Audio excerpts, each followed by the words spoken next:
This edible money is a symbolic treat. In some parts of the world, chocolate coins are stuffed in Christmas stockings to celebrate the charity of St. Nicholas. They're also handed out to Jewish children during the festival of Hanukkah to teach them the value of money and charity.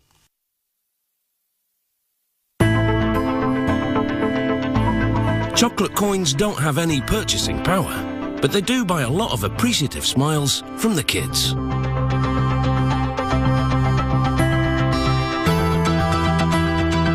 They start with giant chocolate bars. Each one is a 4.5 kilogram hunk of pure chocolate. The workers transfer the bars to a kettle. It's a kind of double boiler. Hot water bubbles and steams inside a sleeved shell to heat and melt the chocolate. There are 2.25 tons of liquid chocolate in this kettle.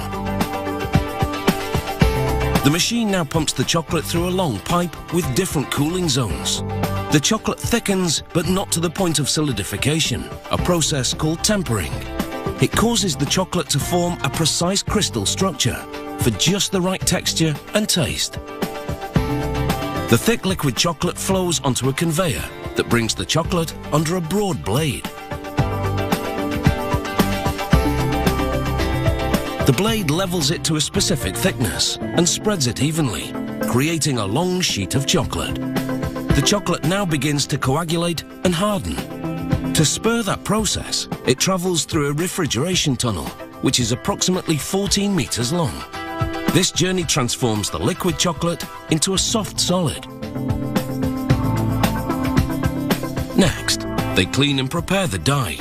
It's a spring-loaded device that works like a biscuit cutter to punch out round blanks.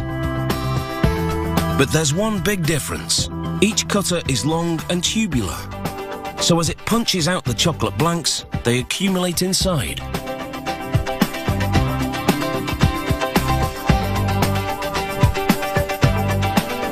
The lattice work of leftovers journeys forward to be remelted into the process. So not a crumb of chocolate goes to waste.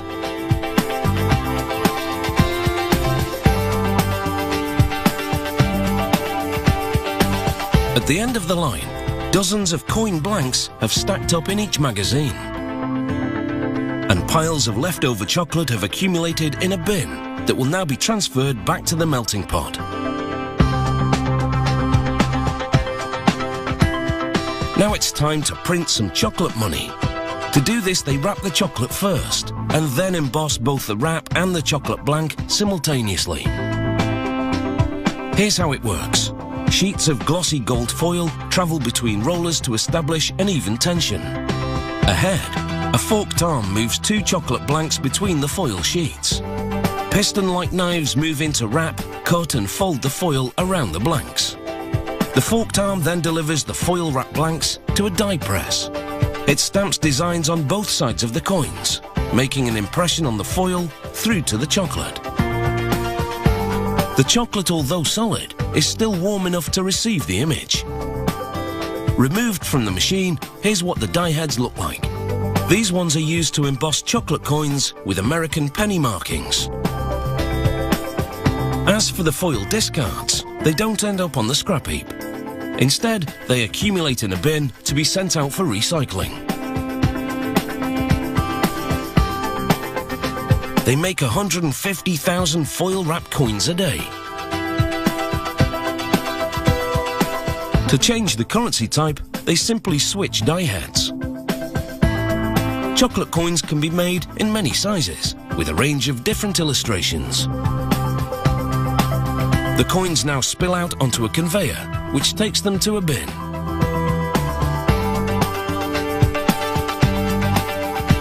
All that's left now is the packaging, which will be the traditional mesh bag. From start to finish, it takes less than an hour to make a chocolate coin.